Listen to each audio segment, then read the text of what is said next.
بسم اللہ الرحمن الرحیم، السلام علیکم۔ میں ہوں عاصمہ شیرازی اور ہمارا ولاگ آج آپ سنیں گے۔ دو موضوعات ہیں جو کہ بہت اہم ہیں جس پہ بات کرنا، اور ایک تو آج آپ نے دیکھا کہ سپریم کورٹ آف پاکستان میں ایک بہت اہم سماعت ہوئی ہے جو کہ 6 ججوں کے خط کے معاملے کے اوپر تھی، اور اس میں 6 رکنی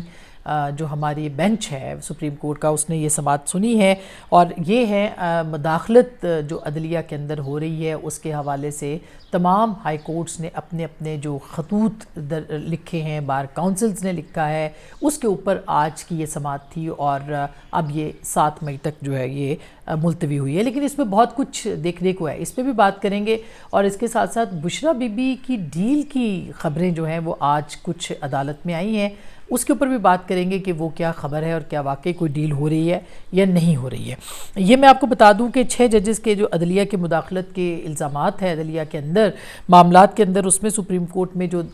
آج سماعت ہوئی ہے اس میں جسٹس اطہر من اللہ نے قاضی عیسیٰ نے جو ریمارکس دیے ہیں اس کے اندر یہ کہا ہے کہ انٹیلیجنس ادارے کچھ بھی کرتے رہیں تو اس کے ذمہ دار وزیر اعظم اور ان کی کابینہ ہے۔ یہ اطہر من اللہ صاحب کا کے ریمارکس ہیں، یعنی انہوں نے اپنا مائنڈ دیا اس کے اندر، اس معاملے کے اندر، کہ اگر مداخلت ہوتی ہے تو انتظامیہ جو ہے وہ اس کی ذمہ دار قرار پائے گی۔ اسی طرح سے انہوں نے یہ بھی کہا کہ 2 صفحات پر مشتمل یحییٰ آفریدی صاحب نے جو ہے وہ نوٹ بھی لکھا ہے جو کہ بینچ میں شامل ہونے سے انہوں نے معذرت کی ہے اس کے حوالے سے، اور چیف جسٹس صاحب نے کہا کہ کمرہ عدالت میں کوئی کراس ٹاک نہ کریں، انہوں نے پہلے ہی فرما دیا، اور اس میں یہ بھی کہا کہ جو لوگ اس طرح کی عدالت میں گفتگو کر رہے ہیں وہ کمرہ عدالت چھوڑ کے چلے جائیں۔ پھر انہوں نے یہ کہا کہ وضاحت کرنا چاہتا ہوں کہ 184(3) کے تحت کیس کیسے لگایا گیا۔ کمیٹی نے فیصلہ کیا کہ تمام موجود ججز پر بینچ تشکیل دیا جائے۔ جیسے یحییٰ آفریدی نے کیس میں بیٹھنے سے معذرت کی اور وجوہات بھی دیں۔ گزشتہ سماعت پر فل کورٹ بنانے کا عندیہ بھی دیا، لیکن 2 ججز موجود نہیں تھے، یہ انہوں نے وضاحت کی۔ پھر قاضی صاحب نے کہا کہ ملک میں بہت زیادہ تقسیم ہے کہ لوگ شاید عدلیہ کی آزادی نہیں چاہتے۔ سابق چیف بھی کمیشن کا سربراہ بنے، ان پر بھی لوگوں نے دباؤ ڈالا۔ میں بھی اس عدالت کی ماضی کی تاریخ کا حصہ ذمہ دار نہیں ہوں۔ انہوں نے یہ بھی کہا کہ چیف جسٹس بننے کے بعد فل کورٹ بنائی، پارلیمنٹ کا شکر گزار ہوں جنہوں نے پریکٹس اینڈ پروسیجر بنائے۔ انہوں نے پھر مکالمہ بھی کیا اٹارنی جنرل سے، منصور روان صاحب سے۔ انہوں نے کہا کہ اسلام آباد ہائی کورٹ کی سفارشات دیکھی ہیں، جس پہ اٹارنی جنرل نے کہا کہ میں ہائی کورٹ کی سفارشات میں نے ابھی تک نہیں دیکھی۔ چیف جسٹس صاحب نے دریافت کیا اس معاملے کے اوپر کہ اب اس معاملات کو کیسے ان معاملات کو چلائیں گے، جس پہ انہوں نے کہا کہ اٹارنی جنرل نے یہ سفارشات یا تجاویز نہیں بلکہ یہ چارج شیٹ ہے جو کہ پیش کی گئی ہے۔ اچھا، اس کے اندر مختلف مواقع کے اوپر جو ہے وہ ہمیں واضح طور پر نظر بھی آیا کہ جسٹس اطہر من اللہ صاحب جو ہیں ان کے اختلافات، یا انہوں نے مختلف نوعیت کے اختلافات جو ہیں وہ اٹھائے بھی، یہ ان کا حق ہے، اور وہ ایک بہت سینئر جج ہیں۔ انہوں نے بہت پرٹیننٹ کویسچنز بھی اٹھائے ہیں، مثلا جسٹس بابر ستار کے حوالے سے انہوں نے یہ کہا کہ ان کو کیا یہ نہیں مداخلت سمجھی جائے گی کہ ان کی جس طرح سے فیملی کی جو تصاویر ہیں یا جو ان کے بارے میں ڈاکیومنٹس ہیں وہ پبلک کیے گئے ہیں، کیا یہ مداخلت نہیں ہے، اور اسے کیا ثابت نہیں ہوتا کہ ادارے مداخلت کر رہے ہیں۔ پھر انہوں نے یہ بھی کہا جسٹس اطہر من اللہ صاحب نے کہ جب تک وہ چیف جسٹس تھے کسی کی جرت نہیں تھی کہ وہ ان کے جو معاملات ہیں ان کے اندر مداخلت کرتے۔ منصور علی شاہ صاحب نے بھی یہی کہا کہ لاہور ہائی کورٹ کے وہ چیف جسٹس تھے اور ان کے معاملات میں بھی کبھی مداخلت نہیں ہوئی۔ اور مسرت ہلالی صاحبہ نے اس موقع پر بہت اہم ریمارکس دیے۔ انہوں نے کہا کہ جس کو مداخلت محسوس ہوئی ہے وہ کیوں اس نے کیوں نہیں اس کے اوپر رد عمل دیا، اور وہ کیوں نہیں کسی کو جرت کیسے ہوئی کہ ان کے معاملات کے اندر جو ہے وہ مداخلت کی جائے۔ اچھا، اس دوران ظاہر ہے کہ ایک صاف نظر آتا ہے اس پورے اس میں جسٹس مندوخیل صاحب نے بھی اپنا اس میں کنٹریبیوشن دیا۔ قاضی فائز عیسیٰ نے فیض آباد کمیشن کے حوالے سے کہا کہ میں نے اس موقع پہ فیصلہ دیا تھا کہ جنرل فیض جو ہیں وہ اس کے ذمہ دار ہیں، مگر آپ دیکھیے انہوں نے اٹارنی جنرل کو کہا کہ آپ نے ان کا نام ہی نکلوا دیا اس پورے معاملے کے اندر سے۔ تو انہوں نے کہا کہ ہم نے تو اس معاملے کو اس طرح سے لیا ہے۔ پھر انہوں نے یہ بھی کہا کہ کیا مانیٹرنگ جج نہیں لگائے گئے، کیا وہ مداخلت نہیں تھی، یہ بھی قاضی فائز صاحب نے ریفرنس دیا جو پاناما کیسز تھے نواز شریف صاحب کے، اس کے حوالے سے، اور بہت صحیح انہوں نے موقع کے اوپر اس بات کے اوپر بات کی کہ کیا مانیٹرنگ جج لگانا جو تھا وہ مداخلت نہیں تھی، کیا اس معاملے کے اوپر انفلوئنس کرنا اس وقت جس طرح کے فیصلے کیے گئے وہ مداخلت نہیں تھی۔ تو میرا خیال ہے کہ چیف جسٹس صاحب نے ایک بہت اہم معاملے کی طرف نشاندہی کی ہے. اور یہ کیسے ہو سکتا ہے؟ یہ کیسے ہو سکتا ہے کہ اگر آپ حال کو ٹھیک کرنا چاہتے ہیں تو آپ ماضی پہ بات نہ کریں، اگر آپ مستقبل کو ٹھیک کرنا چاہتے ہیں تو آپ ماضی اور حال کے اوپر بات نہ کریں. تو جو لوگ یہ کہتے ہیں کہ اچھا پیچھے والے معاملات جو ہیں وہ سارے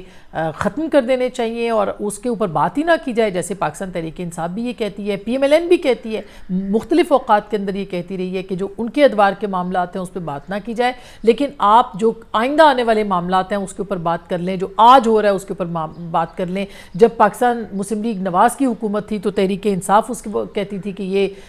جو ہے چیزیں ٹھیک نہیں ہو رہی، اور جب پاکستان تحریک انصاف کی حکومت تھی پی ایم ایل این کہتی تھی کہ چیزیں ٹھیک نہیں ہو رہی، اور اب جو ہے وہ تحریک انصاف کہہ رہی ہے کہ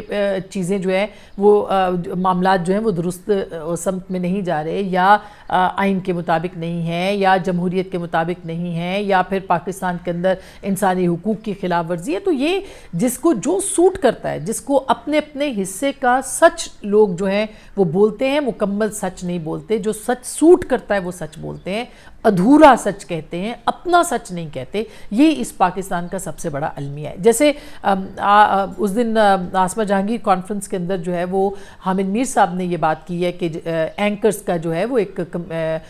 فورم بنانا چاہیے. اینکرز کا فورم بالکل بن سکتا ہے، بننا چاہیے، ان کا ایک ایکشن فورم بننا چاہیے. لیکن کیا وہ تمام اینکرز جو کہ عمران خان صاحب کے دور کے اندر شامل رہے ہیں ان کی کیمپینز میں، جو کہ شامل رہے ہیں اس پروپیگنڈے میں، جو کہ شامل رہے ہیں اس مہم کے اندر، جو کہ جن کو اب آزادی اظہار کی ضرورت پڑ رہی ہے، اور آزادی اظہار کی ضرورت جو ہے وہ اپنے مقاصد کے لیے ہے، کیا ان کو اپنے گریبان میں پہلے اس کا حساب نہیں دینا چاہیے؟ اس وقت یہ سب لوگ کہاں تھے جب پاکستان کے صحافیوں کے ساتھ جو ہے وہ زیادتی ہو رہی تھی، ہمارے گھروں میں لوگ کود رہے تھے، مجھ پہ ٹریزن کا کیس بنا، حامد میر صاحب پہ ٹریزن کا کیس بنا، یہ لوگ ہم پہ غداری کے فتوے لگاتے تھے. تو پہلے وہ اپنے کانڈکٹ کو تو دیکھیں، پہلے وہ اپنے کانڈکٹ کے اوپر شرمندہ تو ہوں، وہ اب معذرت تو کریں. اور جب اب جو معاملات ہیں، ہم تو آج بھی بول رہے ہیں آزادی صحافت کے لیے. عمران ریاض صاحب گرفتار ہوئے تھے، اغوا ہوئے تھے، یا جو بھی ہوا تھا، غائب ہوئے تھے، میں نے ان کے لیے آواز اٹھائی ہے، اور اسد طور کے لیے، سب لوگوں کے لیے. اور یہ سب لوگ اٹھانی چاہیے. اسد طور تو صحافی ہیں، لیکن بہت سارے لوگ جو ہیں وہ ماضی میں ہم پہ فتوے لگاتے رہے، ہم پہ الزامات لگاتے رہے ہیں، یعنی جو صحافتی برادری ہے اس کے اوپر، ان کے حوالے سے جو معاملات تھے ان کے اوپر وہ ان کو ملائن کرتے رہے ہیں، وہ پروپیگنڈا مہم کا حصہ رہے. تو پہلے وہ ان کے اوپر شرمندہ ہوں، پھر ضرور بننا چاہیے. حامد میر صاحب تو بہت محترم ہیں اور ان کی بڑی قربانیاں ہیں، ان کی رائے سے اختلاف نہیں ہے بالکل بھی، لیکن ان کے ساتھ بہت سارے لوگ ایسے اس معاملے کے اندر شامل ہونا چاہتے ہیں جو کہ خود حصہ رہے ہیں اس وقت کی اسٹیبلشمنٹ کے، ایجنسیوں کے، اور ان کے اشاروں پہ بات کرتے رہے ہیں، کام کرتے رہے ہیں. آج بھی بہت سارے لوگ موجود ہیں، جو کہ ان کے حوالے سے بات کرتے ہیں. اور کیا گارنٹی ہے کہ کل کو جو ہے یہ اپنے معاملات ان کے ساتھ صحیح ہو کر کے تو پھر دوبارہ سے اسی روش پہ نہیں آئیں گے. بہرحال یہ میں نے ایک برسبیل تذکرہ اس کے اوپر بات کی ہے، اور ضروری تھی اس حوالے سے بات کرنا. دوسری جانب میں آپ کو بتاؤں کہ بشرا بی بی صاحبہ جو ہیں، ان کا آج معاملہ تھا، اور اس معاملے کے اندر انہوں نے ایک بڑی دلچسپ، بلکہ بہت ہی دلچسپ اور معنی خیز اور اہم ترین ڈیولپمنٹ جو ہے وہ سامنے آئی ہے. اور اس میں بشرا بی بی صاحبہ جو ہیں وہ بنی گالہ میں کیس سے متعلق ان کی جو اڈیالہ جیل میں منتقلی کے حوالے سے ایک پٹیشن لگی ہوئی ہے، اور اس میں آج اس کی سماعت تھی. بشرا بی بی کے جو وکیل ہیں عثمان ریاض گل صاحب، وہ آج نہیں شامل ہوئے، اور عدالت نے اس کے اوپر دوبارہ سے وہ نہیں آئے، اور عدالت نے ان کی عدم حاضری پر جو ہے وہ اظہار برہمی کیا، جس پہ گلزیب حسن صاحب جو ہیں، اورنگزیب صاحب جو ہیں، انہوں نے ریمارکس دیے کہ میں کہہ رہا ہوں کہ فریقین عدالت کے ساتھ سیاست کھیل رہی ہیں، دونوں اطراف، یعنی کہ حکومت کو بھی انہوں نے کہا، اور انہوں نے بشرا بی بی کے جو وکیل ہیں ان کے اوپر بھی انہوں نے یہ کہا. انہوں نے کہا کہ اسٹیٹ کونسل نے کہا ہے کہ دونوں فریقین کی استدعا ہے کہ مزید کچھ دن کا وقت دے دیا جائے، ہماری بات چیت چل رہی ہے، امید ہے کہ جلد ایگریمنٹ ہو جائے گی. اس پہ جسٹس میاں گل حسن اورنگزیب صاحب نے کہا کہ انہوں نے پوچھا اس کے اوپر کہ ایگریمنٹ، جس پہ اسٹیٹ کونسل نے بتایا کہ ہمارا دو طرفہ ارینجمنٹ ہو رہا ہے، ابھی حتمی نہیں ہے، اس لیے نکات نہیں بتا سکتا. جسٹس حسن گل اورنگزیب صاحب نے ریمارکس دیے کہ عدالت اس کیس کے زیر التوا ہونے سے متعلق بہت فکر مند ہے. یہ ریٹ فائل کرتے ہیں، جب دیکھتے ہیں کہ ریلیف ملنے لگتا ہے تو پھر یہ نیا کھیل شروع کر دیتے ہیں. اسٹیٹ کونسل سے مکالمہ کرتے ہوئے انہوں نے یہ بھی کہا کہ آپ لوگ بھی کچھ کم نہیں ہیں. جو وکیل تھے خالد چودھری صاحب، انہوں نے عثمان گل کی جو عدت نکاح کیس ہے اس میں ڈسٹرکٹ کورٹ میں بھی ہیں، اس میں انہوں نے کہا کہ وہ اس وجہ سے ان کے جو وکیل ہیں وہ اس عدت والے جو کیس چل رہا تھا اس میں وہ پیش نہیں ہو سکتے، جس پر انہوں نے ریمارکس دیے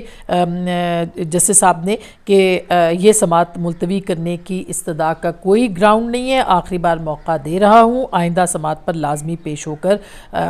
دلائل دیں. اور 2 مئی تک یہ سماعت جو ہے ملتوی ہوئی ہے. اب دلچسپ بات یہ ہے کہ بشرا بی بی صاحبہ کے وکیل یہ کہہ رہے ہیں وہ نہیں آئے ہیں، اور اسٹیٹ جو کونسل ہے وہ عبد الرحمن صاحب ہیں جو وہ کہتے ہیں کہ جی جو ریاست کے نمائندے ہیں وہ کہہ رہے ہیں ہماری بات چیت ہو رہی ہے، آؤٹ آف کورٹ ہماری کچھ ارینجمنٹ ہو رہی ہے. یہ اس بات کی تصدیق کر رہے ہیں کہ حکومت یا بشرا بی بی کے ساتھ یا ان کے معاملے کے اوپر بات چیت چل رہی ہے ریاست کی اور ان کی جو مدعی ہیں یا بشرا بی بی صاحبہ ہیں اڈیالہ جیل میں منتقلی کے حوالے سے. اب کیا بات چیت چل رہی ہے؟ ہمارے پروگرام میں سلمان اکرم راجہ صاحب کچھ دن پہلے تھے اور انہوں نے واضح لفظوں میں کہا کہ مختلف لوگوں کے ساتھ مختلف اوقات میں مختلف طریقے سے رابطے میں ہے انتظامیہ یا ریاست یا بہت سارے جو مقتدر لوگ ہیں وہ ان کے ساتھ ہیں. تو اب